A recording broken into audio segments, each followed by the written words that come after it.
Hello and welcome back to the Football Heritage Podcast for 2026. I'm your host, Rory Bryce, and I'm delighted to bring you not just the first episode of the new year, first episode of 2026, but I'm also delighted to bring you our 100th episode as a podcast. It feels absolutely amazing being able to say that we've reached that milestone. Every single conversation that we've had, all 100 conversations that we've had, it was absolutely crazy being able to say that, have been so fascinating, and I'm so grateful and privileged that I've been able to speak with so many people from this incredible network that exists of football supporters and people who want to talk about the things that make us connect with our football clubs and make football feel special. It's been an absolute delight bringing you guys these episodes, these conversations, and it's amazing that even 100 episodes in, we're still getting messages of support, messages from people saying that they've tuned in, listening to the podcast, and saying that they've actually enjoyed it and found it useful as well. So this is a personal thank you from me, first of all, ahead of this episode. It's been an absolute delight so far, and I'm really looking forward to the next 100 episodes. But we're here right now for 2026 to kick off our podcast run for the year, and as it's our 100th episode, we've prepared a really special conversation for you guys today. We're joined by Greg McEwan, who is a former CEO, albeit in the interim, and commercial director at Hibernian Football Club in Edinburgh, so Hibs. Greg brings a wealth of experience from his marketing experience there in terms of merging identity, heritage, supporter heritage, club identity into marketing, and how you can actually do some pretty innovative things through marketing in football, but using supporters and club heritage and supporter-led heritage as your driving force. It's a really, really fascinating conversation. And joining me to do that is someone who's been on the podcast before and a very close friend of mine and a close friend of football heritage, Edd Norval. Thank you very much for having me. And I'm also joined by Greg McEwan. Greg, it's wonderful to have you on. Thank you very much for coming on this evening. It's my pleasure. Great to join you guys. Thanks for having me. Yeah, no, it's great for you guys to be here. Now, Edd, as you all know, is the founder of The Deep Creative. He works with football clubs on a daily basis, helping them tap into their heritage to actually grow their fan base and help people feel a bit more inspired and a bit more in touch with their football clubs. Edd, why don't you tell our listeners a little bit more about yourself? So what I would say is, first, there's no Deep without Greg McEwan. So that's somebody to have Greg on is a real pleasure, because I wouldn't have thought about football or approached football the way I do hadn't I sort of learned from Greg many years ago and still to this day. So it's a real pleasure. The Deep, very, very quickly, are basically an agency that slightly changed now. It started off as more of a creative agency within football. We are switching more towards a sort of consultancy model, working with clubs on a strategic level on how they can optimise everything from merchandise to retail to commercial to hospitality to engagement to attendance via their identity and understanding their heritage and speaking to fans in a way that they can ultimately resonate with. So this podcast, I think it made sense for me to really, be so excited about, because these are conversations that I'm desperate to have, desperate to sort of get going on that online kind of football sphere, that's always kind of found a home on Twitter or X. I think this is a great opportunity to be that platform to get these conversations started. And the subject today, which I'm sure you can introduce, is fascinating. Yeah, I completely agree.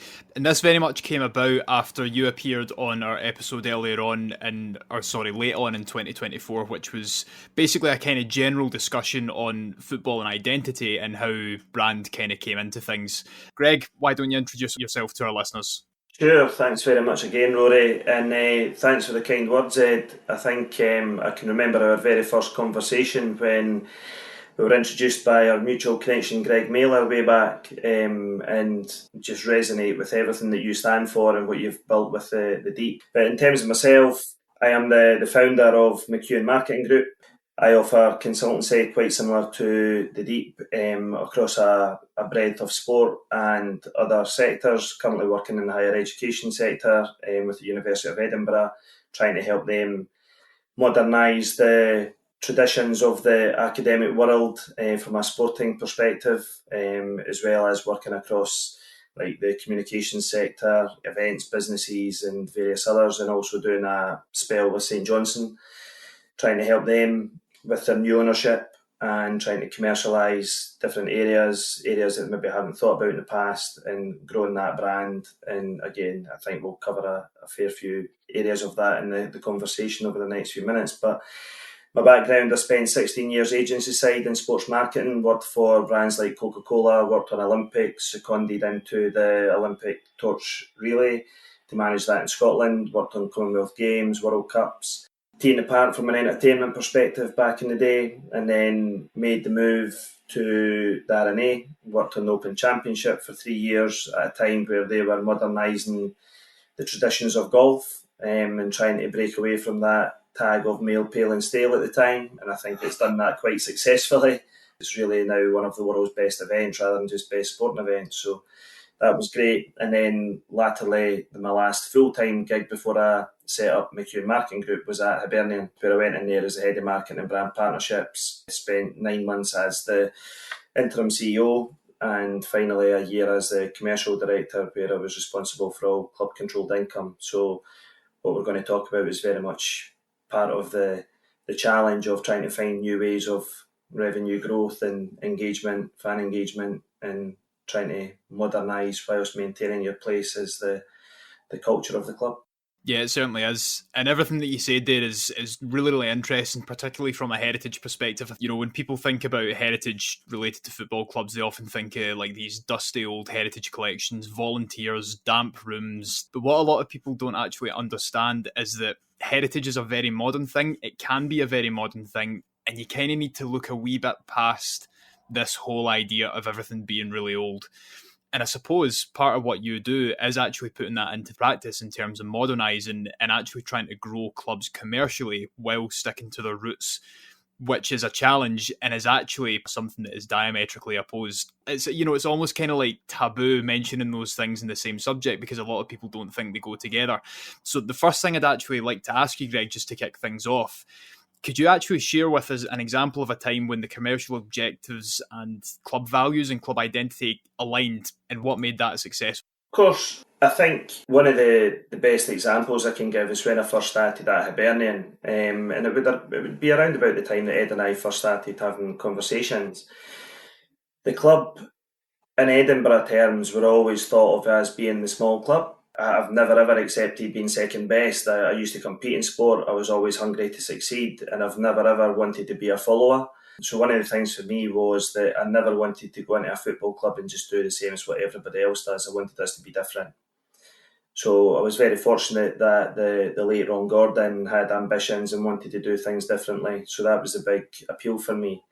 So one of the first things that we did, and to be honest, I've not seen it done in Scotland before, with the brand manager that we had at Hibs at the time, with a very talented individual called Peter Burt, who's now working down at Spurs.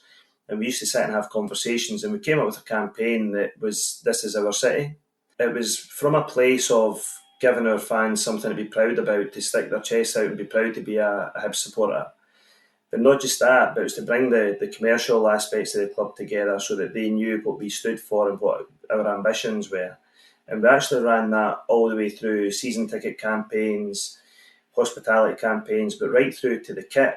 And the kit will probably be a big chunk of what I'll say throughout this podcast, to be honest, because I'm a great believer in the power of the kit and the design of a kit, especially when you're talking about the heritage, the history, the roots, but how to modernise it. So we put the street map on the Hibs kit, and it wasn't known how it was actually going to go down, but we placed the club crest over the heart, and the street map design was absolutely sensational. And as I say, that was down to Peter Burt and his creative genius. It went down an absolute treat. And the reason I knew that it went down an absolute treat is because I had Hearts fans absolutely slaughtering me on channel. So it obviously resonated in some areas. So I knew that I'd upset a few people, which was what it was all about. You've got to be disruptive, Rory. And the club were formed 150 years ago. There's a pride and a history that you don't accept second best. The club have never accepted second best. They're renowned for being first. The first team in Europe, first team to have a 4-inch touchline, to be honest. There's so many random ones that you can come up with. To bring back that sense of pride and the values and the history, and that was almost just a bit of a reset moment, if you like, just to almost let the fans know that there was new ownership in place, but we weren't going to forget the roots of the club, and we actually meant business. We weren't there to actually just sit and accept, I'm going to use the word mediocrity, but we didn't just want to finish mid-table and all of this. There was a hunger to actually be the best that we can be. So that, for me, was the starting point of the journey at Hibs. It really hit the mark and brought everybody closer to the club. The players, the fans, ex-players, partners, the local community as well. Like, Leith is such a massive population, such a dense population down in Leith. And it gave us an opportunity to touch in a number of different ways. Yeah, that's an excellent example, I think. And a lot of it comes back to, we had a conversation with James Stephen, who wrote Old Foes, the history of the Edinburgh Derby. And it's not just this kind of narrative history of the Derby, it's actually a social history which dives into the identity of both clubs, which is really unique. One thing that he mentioned is that Hearts for a very long time have claimed the title of Edinburgh's club for a number of reasons, both social, political, and what happens on the field as well. But no football fan wants to be second best. No football fan wants their team to be mediocre. So to identify that a new ownership is coming in and say, no, we're going to try and reclaim some of this, and then actually put it into practice and do it is it's incredible. And it's the type of thing that really rallies a fan base around you. It's a fantastic way to do it. The street map and street map designs are some of my favourite things. I'm obsessed with them because they're brilliant. They really speak about a place. It means that people can look at it and say, you know, this is where I was brought up, this is where my gran was born when she went to go and see Hibs, etc. It's a really good way of tying everything together, and yeah, no, I think that's a perfect example. And I think with that as well, that sort of season, or well, not even that season, that sort of time, there was a greenest club in Scotland too, which now not commercial in and of itself, but there was obviously commercial implications. That's something that sadly is no longer promoted, to my understanding, but that was a time that I think brand heritage of pioneering and that hunger to be first all kind of aligned quite well. I guess that's a sort of segue into another question, which is ultimately, how do you sort of balance the preservation of tradition when you're pursuing modern commercial opportunities? Ultimately, how do you bring values into the new age? Which for me, that was something that did happen when we were this greenest club in Scotland, because you're talking about being pioneers, being the first, but you're bringing that into the contemporary era with commercial implications too, because you can speak to specific partners that may have not been as open hadn't you had that identity. Absolutely spot on. The greenest club in Scotland, yes, we wanted to be the first to go out there, but there was a deeper meaning and standing in that we have a responsibility to our community. Like, here we are sitting where it's like winter time and it's like 15 degrees outside. You try to tell me there's not an issue with climate change. So we had and have a responsibility to our community, not just the 15,000 that go on a Saturday, but the local community, everybody that's connected to the club, which goes into the hundreds of thousands to millions of people that follow the club, to do our bit and to educate on the importance of climate change and the responsibility.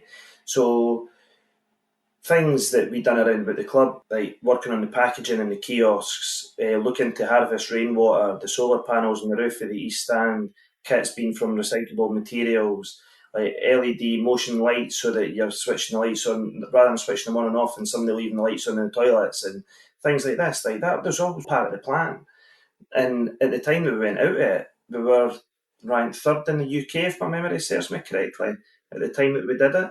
I want to say it was Man United and Forest Green that we were, like, obviously nobody's ever going to challenge Forest Green, but we were in a great position to actually kick on and own something in Scotland and to lead and to educate, as I say. And it's really sad to see the signage and things covered up, and especially with a brand that I just don't think is fitting within a community. But it's a shame to see that go. But that is a perfect example of modernising, but actually understanding your heritage, your roots. That you guys know the history of the club from when it was formed, what it stood for. It gave the people something to be proud about and to believe in, and it cared for the community. It had a responsibility, and it still stands today.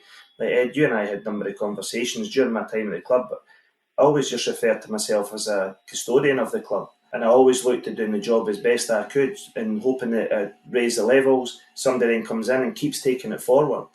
You never ever want to set a bar that high that nobody can come in and like match it. You want to see the club progress constantly. And it's a shame to see a number of these initiatives falling by the wayside. But that was one, and I think another one. Again, it's another kit example, but I had been having conversations about follow-ons to the street map design, and I could have signed an American artist for like a decent 5-figure sum of money to put his name to the kit, who had tens of millions of followers, but it was too big a jump for me. So we came back and done the deal with the Proclaimers and done the Sunshine on Leith kit. And again, that was a charitable kit where we gave like a 5-figure sum of money to Oxfam, and it was just fantastic to work with the Proclaimers on something with the lyrics of Sunshine on Leith throughout that kit. A song that is, I'm going to say that it's the best football anthem out there. Like, nobody will ever forget the cup final version, no matter if they're a Hibs fan or not. It's iconic. So it was just great to bring that to life. And again, it's modernising traditions. Those would be a couple of examples I would refer to, but the greenest club in Scotland's absolutely nailed on. Yeah, just to touch on the greenest club in Scotland stuff, it's quite interesting because, you know, obviously at the beginning we said we kind of want to be speaking and having these conversations so that we can show people that heritage just isn't the old. But then you try and mar it with the new and people are like, well, whoa, what are you doing? But they still want to modernise the club. So there's obviously a lack of understanding there. But there's also this very kind of deeply entrenched Scottish mentality that if you're doing something a little bit different, they're going to kick you, regardless of whether you're down or not, because it's something that's different. Do you know what I mean? And that is just a bit of a fact of our society, unfortunately. And it's kind of similar to, for example, Inverness with the battery farm. And I know there's a number of other issues surrounding that and a number of other issues surrounding Inverness at the moment. But when they first announced they were doing that, they were slated for it, despite it not being an overly terrible idea on paper. It's interesting how we come up with these ideas and try and actually implement them, and they hit so much opposition because ultimately a lot of people don't have much understanding about them. But, you know, there's a debate on whether or not that's the club's responsibility or not as well. But it kind of leads nicely into the next question that I had for you, Greg, is how do you ensure projects like these, including sponsorships and partnerships, actually align with the identity and values of the club rather than just focusing on revenue? It's pretty closely aligned because, see, at the time that we went out with the greenest club in Scotland, the amount of approaches I got from businesses that wanted to align themselves to a club that actually cared about climate change.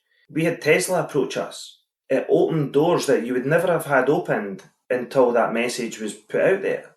That's where it all ties in terms of the roots, the modern way of thinking, but then looking creatively and innovatively at what commercial opportunities might come on the back of it.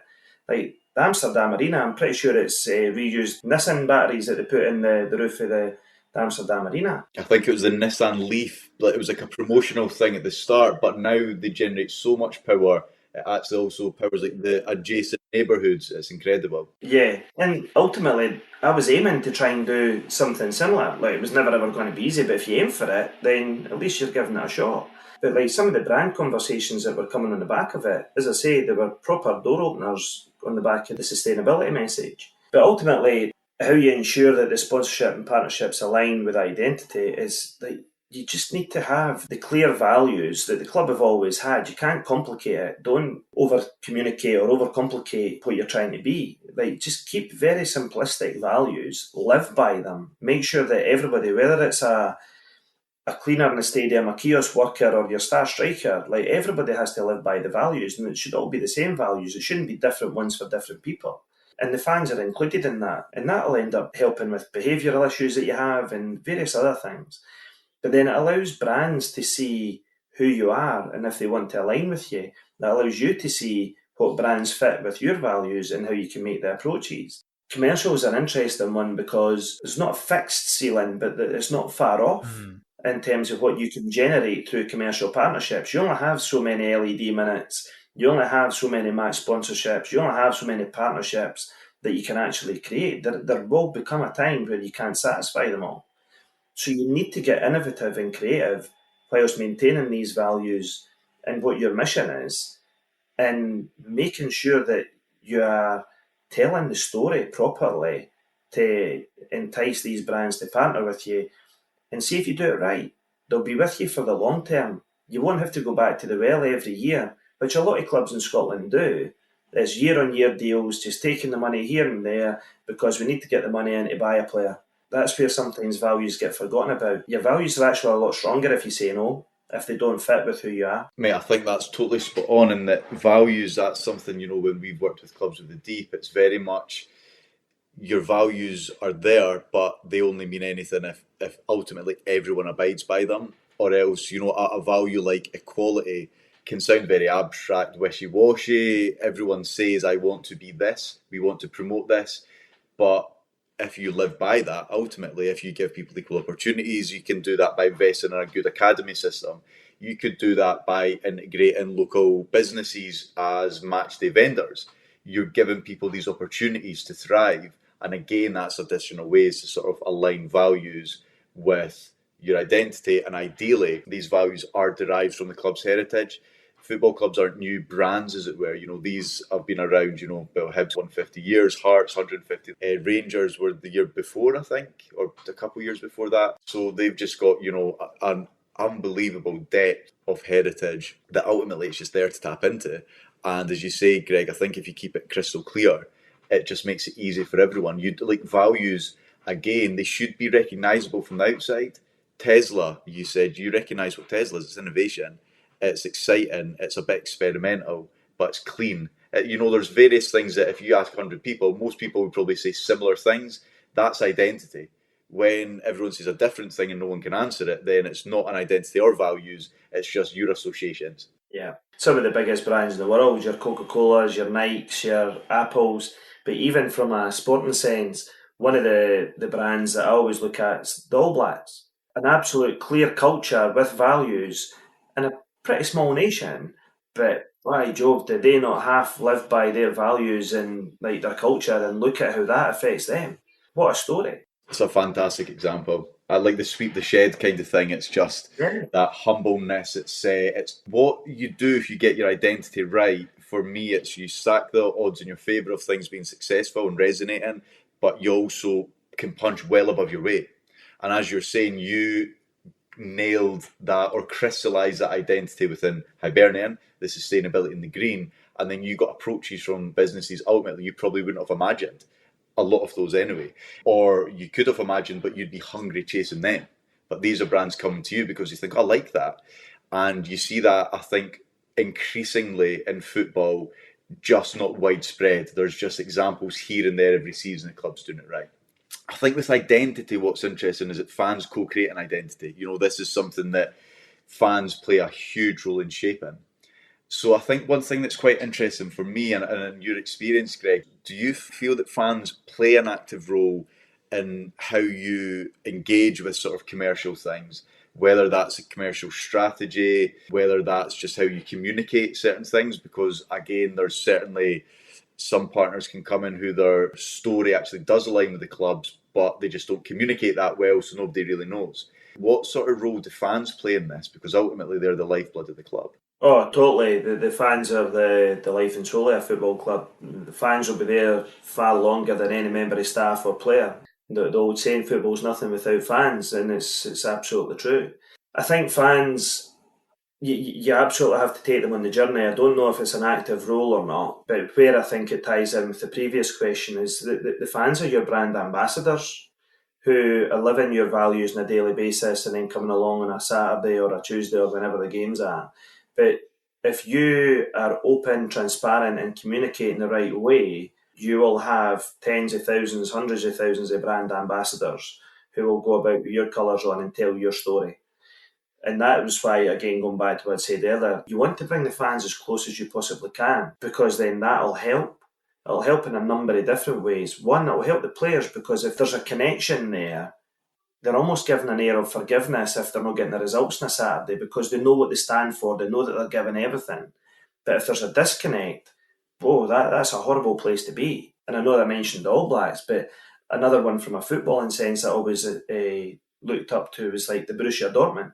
The yellow wall and like how you see the players at the end of the game, and there's just an appreciation of what they're getting on a Saturday, even if the results don't go their way. I was at the San Siro last year, and like the ultras and how they've got a connection with the fans and a respect, like it's powerful to see. So I think you absolutely have to take them on the journey, but I don't think they have an active role from a commercial perspective. I think that rolls down to the club in that department, to make sure that storytelling is done correctly at the time of the media launch or whatever. Don't do the standard media launch of here's a strip telling you how long the contract is with a photo of a head of department and putting that out on the website, say, here we go, 3-year deal with X. That's not telling a story. That's not having a connection. Get the content done. Get the proper story told. Be creative. Be innovative. Like when I worked agency side, Terence Lager had just come out of the Scotland national team and decided that they were going to partner with Celtic and Rangers. Very, very bold move for a brand of that stature in Scotland to be leaving the national team to go in with the Glasgow sides. But rather than doing that standard photo shoot, it was their 125th anniversary. Long story cut short, we took over George Square, got the council to sign off on it, put benches out around about the pitches, put a couple of Harris fences up to say there was going to be filming that day, managed to talk the media into coming into the hotel right on George Square, Millennium Hotel, and they were watching out the window. And we had Lorenzo Amoruso in a black hoodie, we had Pierre Van Hooijdonk in a black hoodie, we had squads of ex-players all just turned up in the middle of George Square, took their hoodies off, and it was jumpers for goalposts, and they played for 10 minutes. Brilliant. Like, the crowd that turned up was unbelievable.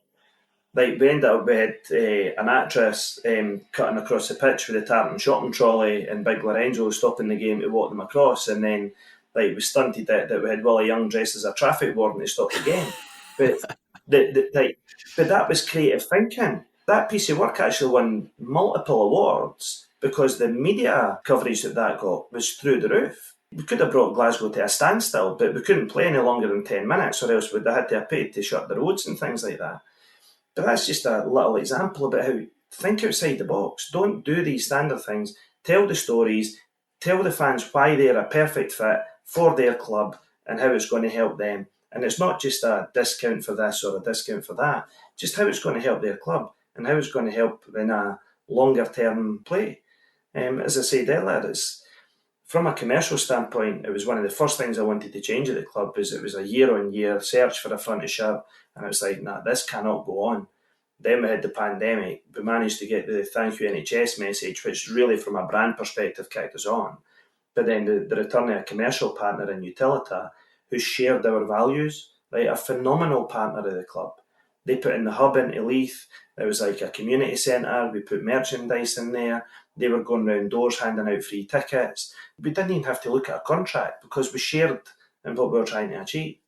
That's the sort of partners that you're looking to attract. And the fans buy into them as well. So that's your perfect mix. But as I say, the fans, in my opinion, are the brand ambassadors. Take them on that journey, but just be absolutely clear from the off and transparent in all communications. The club should always be doing that, to be perfectly honest, not just when it comes to commercial.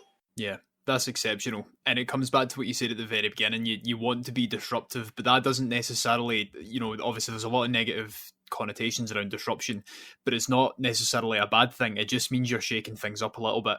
And it's clubs always go for the safe options when they're doing launches or when they're doing any form of marketing.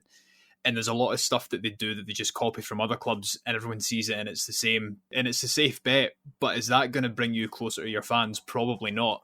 It's just going to make sure that they see something that everyone else is doing. Whereas if you do something that's genuinely unique, but actually close to what the fans want and how they think, then ultimately in the long term, it's going to benefit the club so much more. It goes from everything to kit launches to player announcements. Me and Ed have touched on this before about, announcing player signings with like memes that are trendy at the time and all that sort of nonsense. Like everyone knows that that's what clubs do.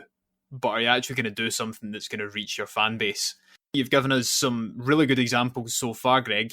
But has there ever been a time where you've had something, for example, like a commercial deal which would have been pretty lucrative for the club that you were working at, but which conflicted with the club's values? And how did you go about navigating that? Because I can imagine that would be pretty tricky. Yeah, you always get some, and there's almost like the three evils in football, isn't there? It's like the gambling, the alcohol, like smoking and stuff like this, the vaping and stuff like that. Gambling's one that's been in the game for a long time. You just need to look at the title sponsor of the league and cups and all the rest of it. Vaping was one that we removed very quickly. I just think that's a bit of a pandemic in youths at the moment, so it was one that was important to pull away from, so we did that. Alcohol is one it's probably a sign of our culture, but it does go hand in hand with sport. But when you've got the hospitality aspect to a game, I think that you need to acknowledge that there's a market there for it. It just depends on what level you want that to be at. But the gambling one, obviously, there's many clubs out there that won't touch gambling partners. I know that before my time, the club had Marathon Bet, who I think until recently were probably the record front of shirt deal, I think, at the time. But we had a couple of approaches from big gambling companies, and it just wasn't comfortable, what was coming in. And to be honest, it was above my pay grade in terms of making that decision. So I remember taking it to the board. And it was really up to the board to decide on whether we did it or not. I recall it was a very interesting discussion because the board were pretty split. Some who were like, it's commercial revenue, it'll help us do X, Y, and Z, and others who were going down the route of what we're talking about in terms of the values of the club and our responsibilities. So there was a couple of them that we didn't progress with, but there was a couple who, on a lower level, there was less assets and things, if you like, that then made it through. But that's always an interesting topic when, like, gambling's a whole different podcast if you were going to go down that route. Yeah, I think the ones that kind of came to my mind, I suppose, and the recent ones which are a bit, they're viewed as the devil by fans, are like cryptocurrency companies and NFT firms, like Rangers with Sportum on Go or whatever they were called, and stuff like that. Well, that's one that was in my mind. We had them at Hibs. Yeah. And I remember having many a conversation with Mr. Bisgrove on some of the issues that we were facing. And it's probably a perfect example of, there's a lot of American ownership in British football now, and a lot of them are looking at the same thing: fan engagement, let's do this, the fan experience, and all the different buzzwords. And look, Americans do sport like no other. They are absolutely tremendous at creating that fan experience. But there are a number of things that don't transcend over the water, and crypto, in my opinion, is one of them. It's just not going to kick off in Scottish football. I'd agree. Like, nobody's interested in NFT in Scottish football. Struggle to sell panini stickers nowadays, never mind an NFT. So, but it's massive in the States. It has its place in the States because there's an appetite and probably an education and understanding of it that is lacking here. So that was definitely one that we got burnt with. Well, I was going to ask that as well. So we've talked about sort of how the commercial deals can conflict with values. Football fans, I often think, are treated quite poorly by clubs, viewed poorly by clubs, that if we have our badge on it, they'll lap it up. I've found that to be so far from the truth, and that football fans can smell bullshit the moment something goes online. They get it, like no other group that I've seen, no other sort of culture or subculture. Has that ever been the case where you have sort of seen a commercial partner come through, whether it's a client or club that you've worked with, or even just one that you've sort of like rubbed shoulders with or experienced or observed, that has clashed with fans and supporters? And have you personally sort of navigated that fans have called it out? How did you navigate it? Or have you seen other clubs do it, and how did they deal with that?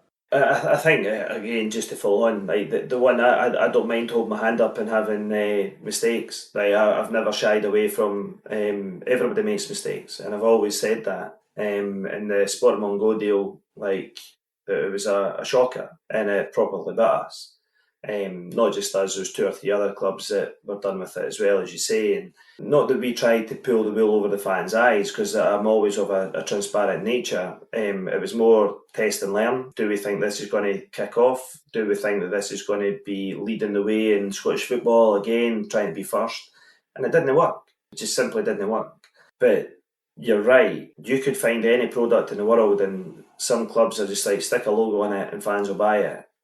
And you can see it a mile off. Again, I go back to what I was saying earlier. The fans, like, you need to be open and honest and transparent with them. If you try and pull the wool over a fan's eyes, you are absolutely asking for trouble. Certainly, in my opinion, when you're at a top table at a football club, it almost seems to be a naivety that you think that fans are all, I'm going to say thick, right? It's almost like you think that fans are thick. They're not going to see this, and like, they don't have the IQ levels that we do, and they're not going to bother about this.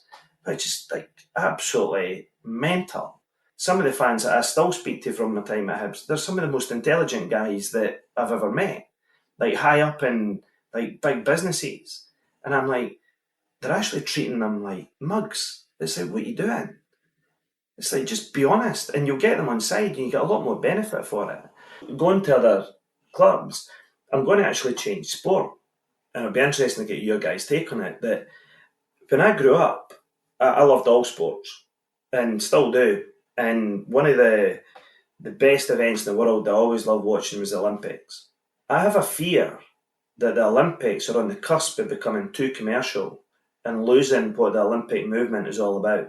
That's taking it to the absolute extreme of sport. But again, when you look at ticket prices and everything else, that's not what the Olympic movement's all about. So again, it's starting to show its teeth at that level, and it's not just football.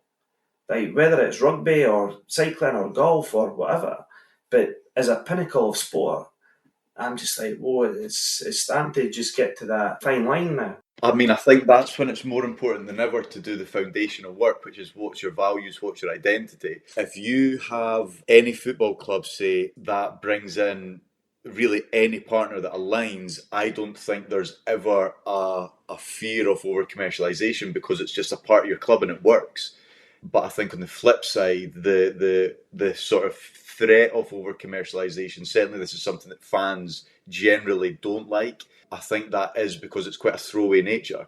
It's brands that, you know, it could be Team Finder on the front of, or Team Viewer, whatever, on the front of Manchester United. They really just use that for a couple of years to just get exposure. Great, that works for them. But I think that idea of a sacrosanct bit of cloth, which is a football shirt, being used just as a platform for a brand to ultimately say, look, here we are, get in front of the right people, open the right doors, get your hospitality, meet the right people, and then discard it. I think they actually broke contract or exited early, and they got what they wanted. It's one of those situations where fans are definitely going to have their backs up, and I think that's when these conversations always rear their head of the game's gone, commercialisation.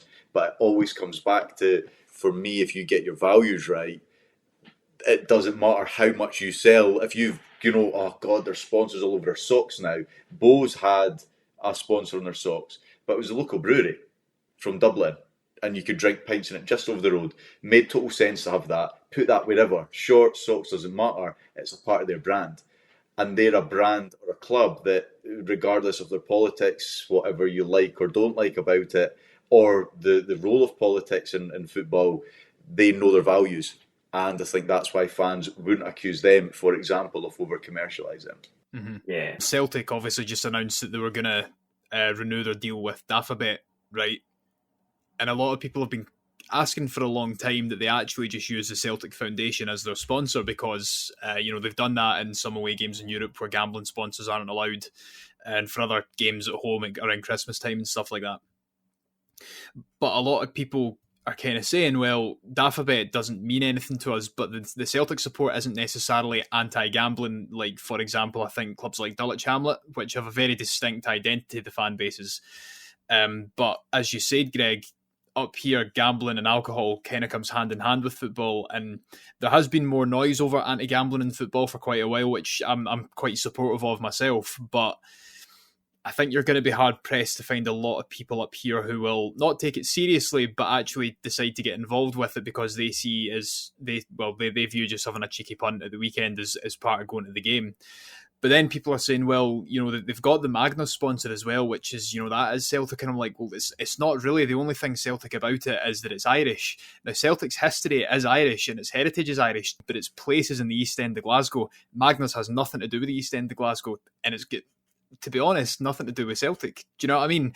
And it's all these kind of really loose things that clubs attach themselves to that they might get some cheap wins with the fans.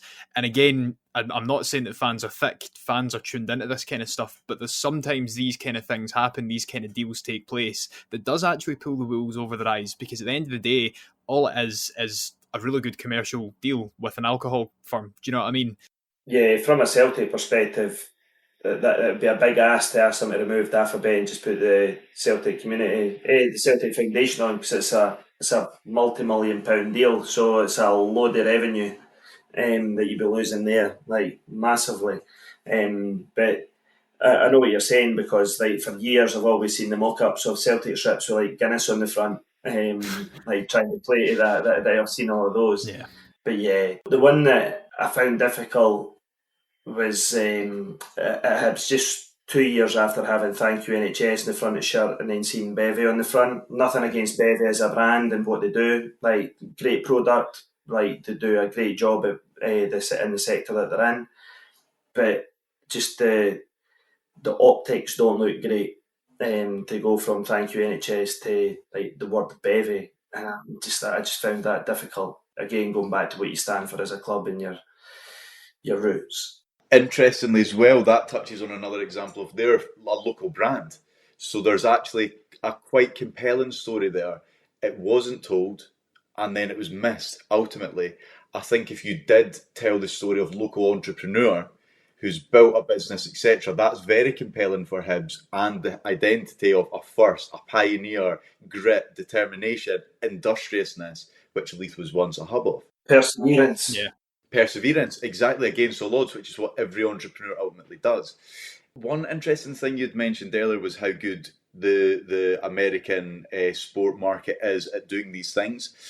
And I think a large part of that, and even talking about Bows actually as well, and Proclaimers with Hibs as well, there's definitely this increase in sort of confluence of culture, broader culture in football. Fashion, music, lifestyle, art, that kind of thing. It previously probably didn't have much a place in football, in the sense of, I think fans would be like, what's the shit, basically. Now football fans, I think, are a lot more open to that, because football clubs behave more like brands in many ways. When clubs are sort of diversifying into these areas, so fashion, music, etc., whether that's through products, retail, merchandise, or commercial partners, ultimately all commercial activities, how do you decide which initiatives or which brands or bands or clubs or whatever actually reflect the club's ethos in a positive way? Because again, I see a lot more now of clubs doing it, and you just think, well, where's the connection? It's a great point at the end there. There are a lot of clubs that are looking at these areas now, and there are some that you're like, what is the connection? But there's others who absolutely nail it. Clearly a tiering structure of clubs, like you mentioned the likes of Man United and stuff earlier. These big clubs, the European giants, if you like it's a bit more straightforward for them, and they've got well, maybe not straightforward, that's maybe being harsh, but they've got bigger audiences that they can educate and get on board. And like one of the most powerful ones that I've seen in recent years was the Arsenal, when they removed the red from the kit, and it was like no more red, in support of knife crime in London. And that was such a powerful like moment, live on TV, removing the red, just went global. So that was a really powerful message. That every club has its own roots, every club has its own values, and they should all be looking into what they stand for and who is that perfect fit. You're not fighting for the same individual or the same band or the same artist or whatever. You've all got your own stories to tell, and it comes down to that storytelling. Again, I can only talk from my experience, but I remember working with a couple of guys in the States. Obviously, the history of Hibs. Hibs actually the oldest Irish sporting association in the world, but everybody thinks it's Celtic. I'm not saying that Hibs should go out there and challenge that and try and reclaim it. Not at all. But there's ways that you can pull that back, and again, that education piece, and maybe even just winning some secondary fans. It doesn't have to be season ticket holders. It doesn't have to be a match ticket. Christ, if it's a replica shirt every year, that's still money that you're not getting at the moment. So appeal to a wider audience that you maybe don't have the connection with already. So looking outside the box, like I think Ed, you and I have spoken like the 150th anniversary of Hibs. Whilst I was still at the club, I'd been through 150th when I was at the R&A, so I knew how long you have to be working in advance to celebrate big anniversaries. It's not just a couple of months, it's like proper years of preparation. So I had tried back then to look at what we're going to do in a couple of years' time. And I was on phone calls with VPs at the Fenway Group to look at playing a pre-season friendly at Fenway Park, like, and trying to tap into that Irish diaspora. And that's taking a local story on a global scale to play a couple of games in the States, one in Boston, one in New York, and then come back and do a full year of celebrations. Then you go over to Ireland and you do a couple of showcase matches or dinners or whatever it might be. But pull a full calendar together, but from a pre-season perspective, geez, we all watch the games pre-season when all the big teams are going over to the States. Why could Hibs not have been one of those teams? And that was just an example of how you need to give yourself plenty of a runway to actually start these conversations to make them happen. But again, trying to tie in with that, there was an Irish band who have now shot to prominence that I was speaking to about kit designs to try and follow on from the Proclaimers one. I won't name them in case there's any conversations that are still going, but proper prominent band now. They wanted to come over to Edinburgh and design the kits and get proper involved in it all. And there's loads of ways. People love to get involved, but they just never ever get asked. So you just need to make sure that you've got a really strong story to get them on the hook with. And again, I've bored Ed with this for years, Rory, but a key word for me is partnership. And it's not that it's all one way. It's not just that the football club, whoever it might be, is going to benefit from this. It needs to go both ways. There needs to be vested interest from both parties for it to succeed, or else it'll not work to the level that you would want it to work. So all the key stakeholders need to have a level playing field to really push it all in the same direction. There's a number of different things that you can do. Kit is definitely one, because merchandise is one of your growth areas from a club-controlled income perspective, that there is no limit. The only limit is your own creativity and innovations, whether it's leisure wear. Look, let's be honest, it's no curtains and bed covers that you're selling at Christmas. It's how can you attract that new audience, like your Venezias, and like, as I say, Arsenal have really started to push the needle over the last 3-4 years in retail. Like, you've got the iconic colours of all the clubs, but you've got a bit of freedom with like second kits, third kits, leisure wear, one-offs. Like, there's a lot more freedom in that space now. Events, like celebrity fans, like look at what Wrexham are doing. Looking at pictures of Stephen Fletcher with Channing Tatum at the recent game and stuff like this, I'm like, wow. But it's amazing what you can do. Like, we worked very closely with Dougray Scott. Dougray was fantastic. Like, voiced over season ticket campaigns, some that were good, some pieces that with the Malaprop sisters that sunk. But he was like, he flew in for the Player of the Year to present Pat with his lifetime achievement, but just wanted to be in and around the club. So, like, guys like Dougray, they approach them and have the conversation. You never know what you can unearth. Why don't more clubs do this? Like, so specifically speaking, you're talking about, well, not you, the point you touched on was, say, with shirts, retail, so sales of shirts, sales of athletics / leisure wear. This, to me, is not very complicated at all. I look at kit designers or look at concept kits online, very high standard. You pay these guys 750 quid and they're going to design you the nicest shirt you've had in a decade. Yeah. Why are clubs so hell-bent on retaining control when they don't have the creative capacity in-house? Because I would say that's the case in at least 95% of global football clubs, probably closer to 99%.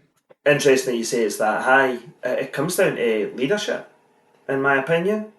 It comes down to how innovative and creative a leader wants to be. Do they want to test and learn, or do they want to play safe? Do they want to go with the standard club colours every year and be at the risk of being offensive in any shape or form? You're not going to be. Just be brave. But yeah, that's one reason. The other reason will be manpower. But again, to your point, there's a thought that it's going to be expensive to then go and get one of these designers to come in and design this kit. I've mentioned them before. Peter Burt is best in the business, in my opinion. Like, the kits that he designed, the 9 kits that he designed when I was at Hibs, oh my word, like, they were flying off the shelves. And like some of the work that he's done at Spurs, unbelievable. These guys are around. It's not as if you're going to a Dolce & Gabbana or like anything like that to try and get a kit design done. So yeah, you just need to be brave. You look at some of the biggest brands in the world, like Nike, they never succeeded by sitting and doing the status quo and following everybody else. They achieved greatness because they were brave and being innovative and doing things differently. I've been doing this a bit in my work at the university, and it's become a bit of a tagline that's followed me about over the last couple of months, where I talk about breaking the mould. And it's like, even in a higher education circuit, why do we want to be the same as everybody else? Let's be different. Let's have everybody aspire to be like us, and just show that bravery and innovation, and see where it takes you. Might not work, I'm not saying it's going to work, but I'd rather fail trying. 100%. And football is unfortunately defined by clubs looking at just waiting for that one club. And everyone's almost, it's like, like the dogs in their traps before they're just chomping at the bit, eh? And as soon as you see that other club, it's like, okay, it's like, it reminds me of being in high school or primary school, seeing someone wear a pair of trainers and thinking, finally, I've loved them for ages, now I can wear them. Why do football clubs not take that chance? Because as I say that, I believe that number is high, because I think in the UK, you've got Chelsea tried something new with their home kit, didn't sell as well as it I think should have. Arsenal do really well. And then there's probably, I would say, a handful of clubs outside of those two that really are that interesting. And then you've got the other hundreds and hundreds of clubs across the pyramids of Scotland, England and Wales that don't do anything. I guess that sort of leads on as well, that we've talked about fashion, music and lifestyle sort of playing a role in how commercial strategies are developed. What other big trends have you noticed in commercial strategies within football clubs that you think clubs need to start embracing to remain competitive and to remain ultimately relevant, especially when you're looking at increasingly aging demographics with fans? What do clubs need to do commercially to reach these younger fans, to stay relevant, to be competitive? First thing is look outside the box, because as I said earlier, there's a ceiling to the model that in Scottish football, the model that Scottish football works to. There is a ceiling at every club. The ceiling's slightly higher at your Celtics and Rangers and your Aberdeen, Hearts, Hibs than it would be at the clubs in the lower leagues, obviously. But they all look at the same thing in terms of commercial partnerships, whether it's perimeter boards or LED boards or match sponsorships, kit positions, and they limit themselves to that. On a year-by-year basis, there'll be a spreadsheet and they'll be ticking off all the assets to say, right, have we got everything covered? That's just doing the same as you always do. Like, one of the things that I was really proud of at the time at Hibs was the development of the mascots package.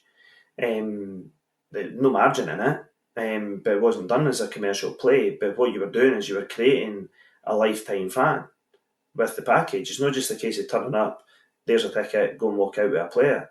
Like, we had them turning up 2.5 hours before kick-off. They were in the change rooms with the players before the teams do their meeting.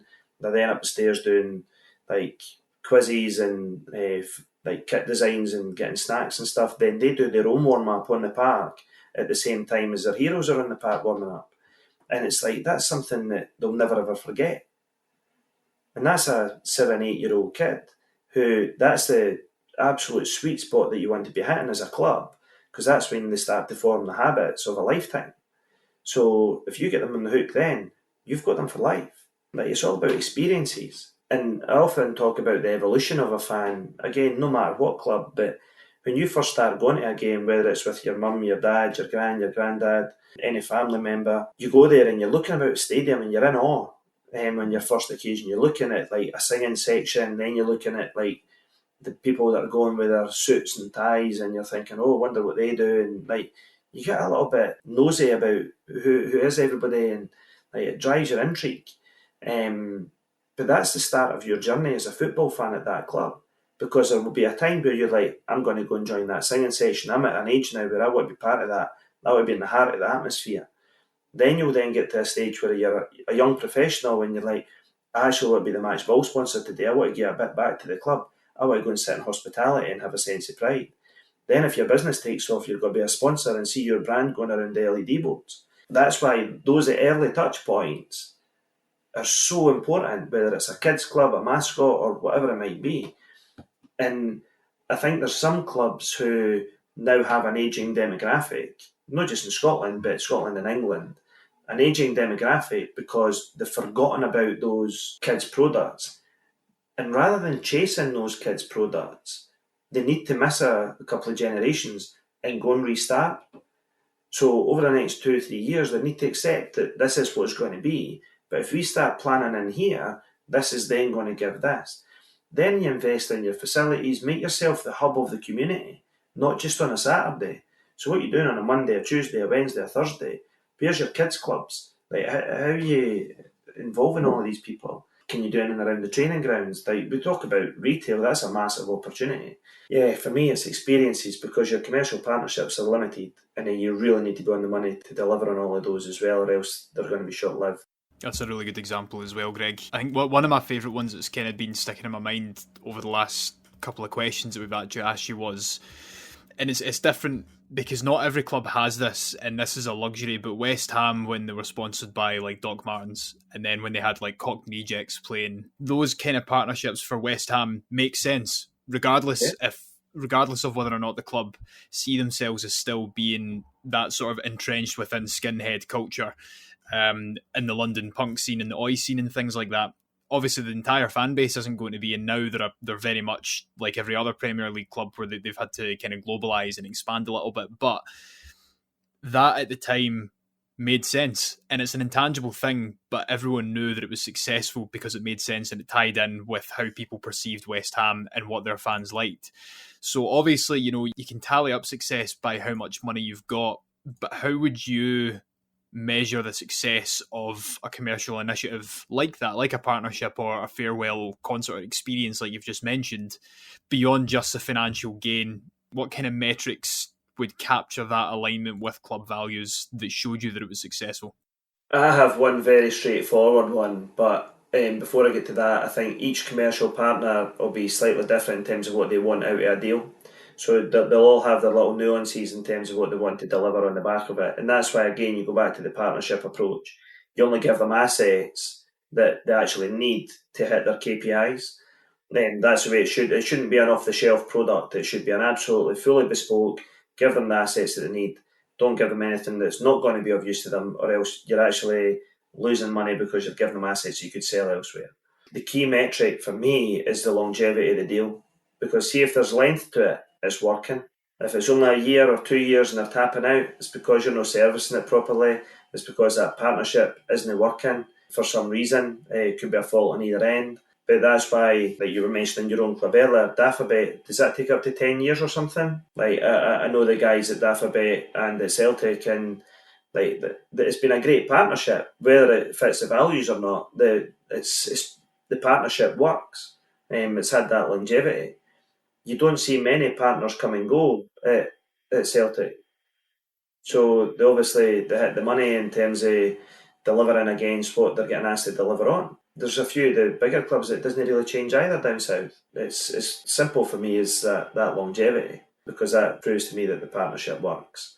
I suppose just a merger of the last question and this question, you see a lot of clubs buying players from territories that they want to get into, some more successful than others. So one of the most successful in Scottish football in terms has been Celtic's links with Japan, both recently and then back in the days of Nakamura.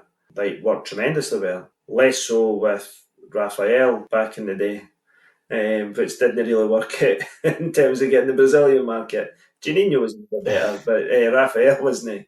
No. But that's just the examples that come in my head. But there's a number of clubs that will buy players from territories that, again, whether it's right or wrong, to take that brand into that territory, whilst there might be a 19-year-old player in their youth academy that could do the job that has a better sell-on value. So that's where you've got the dilemma from a footballing perspective. And what do you do?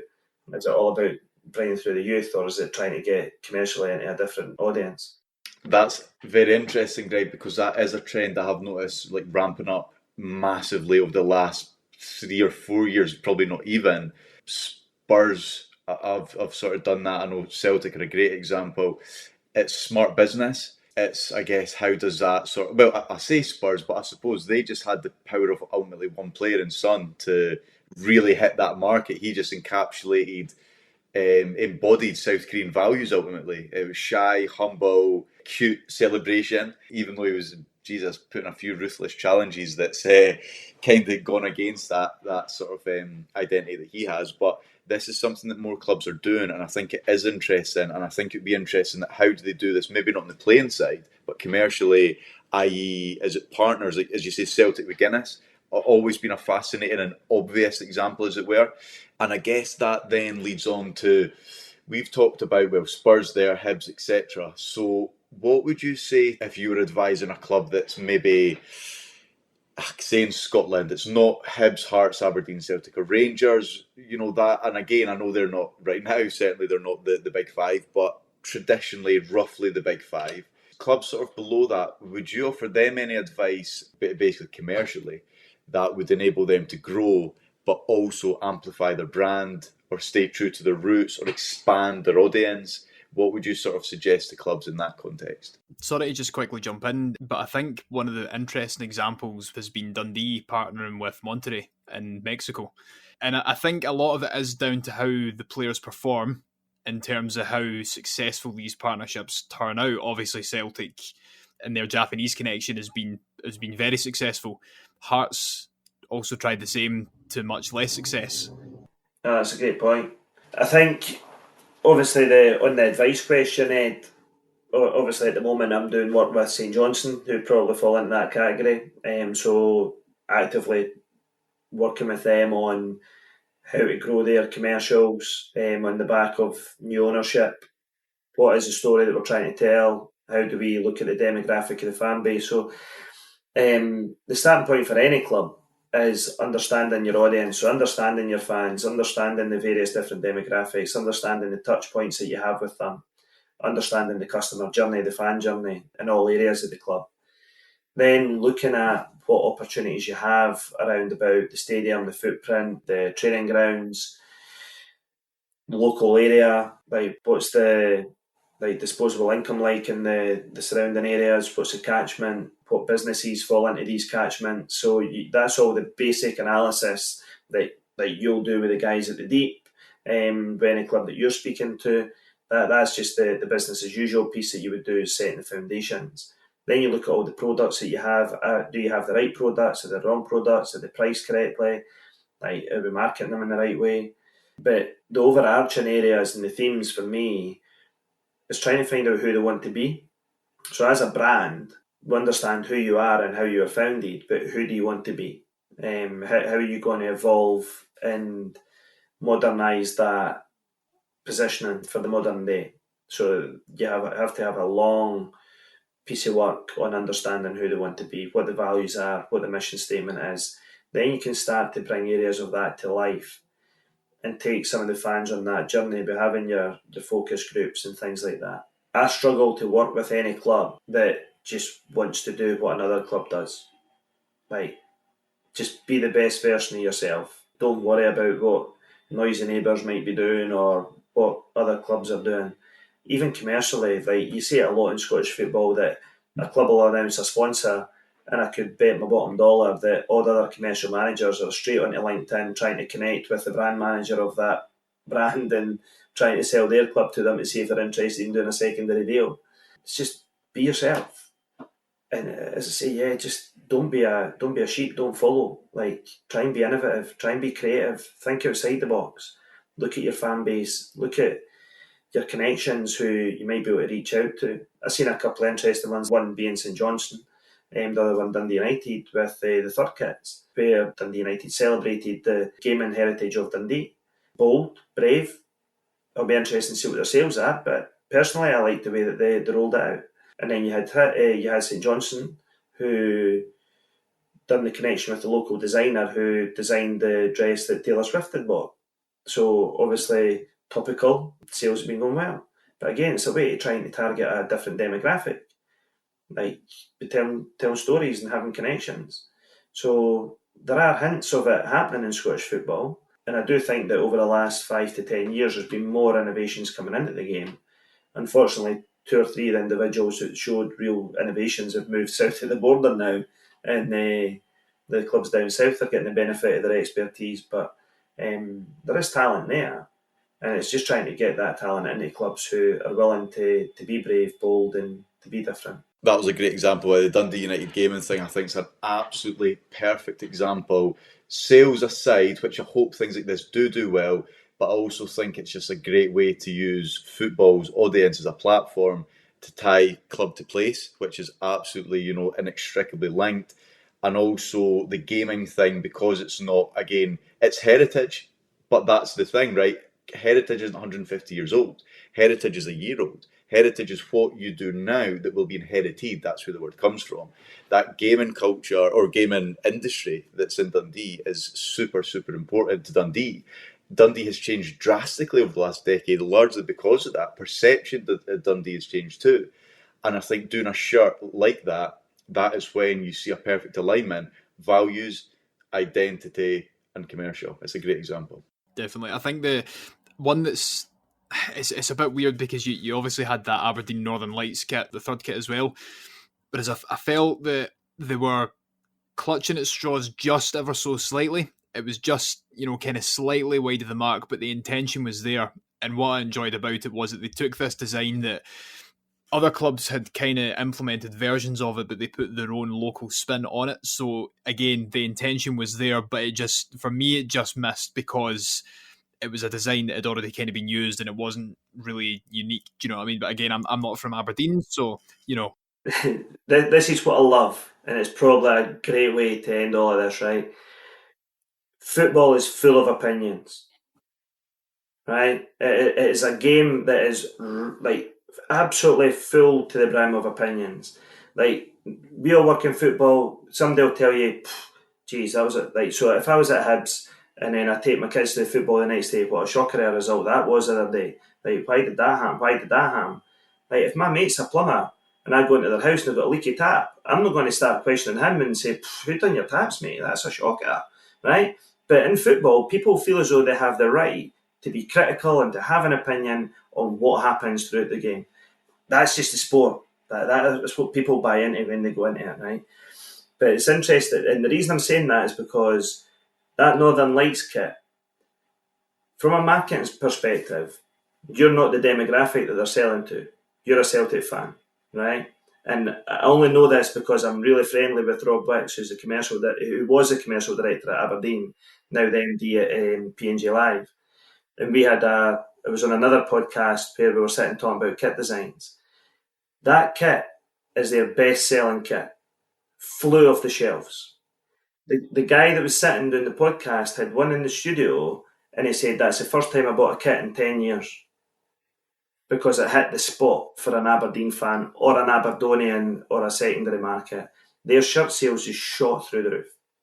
So that's where football is just an absolutely phenomenal sport for, as I say, the opinions.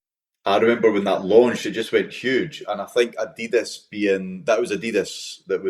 I think they were quite prominent in how those were launched too, even the home shirt. I think that was a big driver as well, that felt right. I think Adidas has a nostalgic place in a lot of people's hearts. They've done a lot of great kits in Scotland throughout the years, further back. And I think that always helps as well, that was kind of just a part of that package. But Aberdeen, for me, what's interesting is that they have somebody with brand in their title. A lot of clubs just don't even think of that. So it's no surprise that Aberdeen are getting a lot right because they're conscious of it. And that, again, is already puts them ahead of 95% plus of clubs. Mm-hmm. It's like in a similar vein as well, their training kit, the grey one, the granite kit, it's like everyone else is going to look at that and think, well, it's dull and it's boring, but it's Aberdeen, it's granite, they go hand in hand, do you know what I mean? And that's what locality brings to football and kit design and brand design. And again, like you said, Greg, I'm not the demographic, so that's why I'm looking at it a bit differently. I genuinely remember having a conversation about Hibs kits with Ron Gordon, and Ron was having a go at me about kit designs, and I was like, Ron, you're not who I'm trying to sell a kit to. Greatest respect, you're not the guy that I'm trying to sell a kit to. And then the shirts fly off the shelves, and he's like, all right, fine, yeah, take the point. Mm-hmm.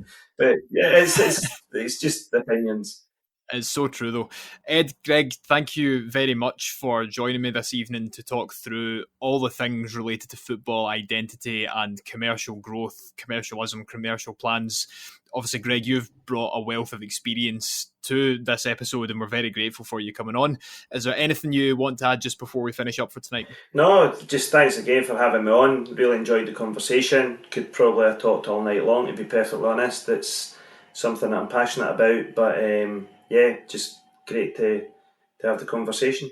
Yeah, and it was a pleasure to have you on, as I said. Thank you both very much for joining me on our first episode of 2026. It's been an absolute pleasure to have you both on to talk about what has been a really fascinating subject matter, I think. I'm delighted that this has been our first episode back for the year, and I'm delighted that this has been our 100th episode as well. I couldn't have thought of a better way to bring it in than discussing some of the things that we're all like really passionate about and really love, and things that merge so well together into the work that we do, than heritage, brand, club identity, market and identity, all these different things. It's been an absolutely fantastic chat. So thank you very much both for joining me.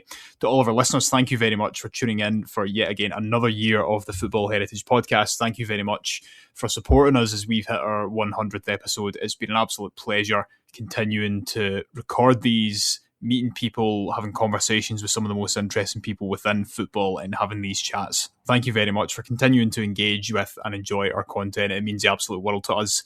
Remember, if you want to appear on an episode yourself, if you have any questions about this episode, you can DM us on any of our social media platforms. You can also email us at hello@footballheritage.co.uk. But that'll do us for now. We'll see you all again next week. Goodbye.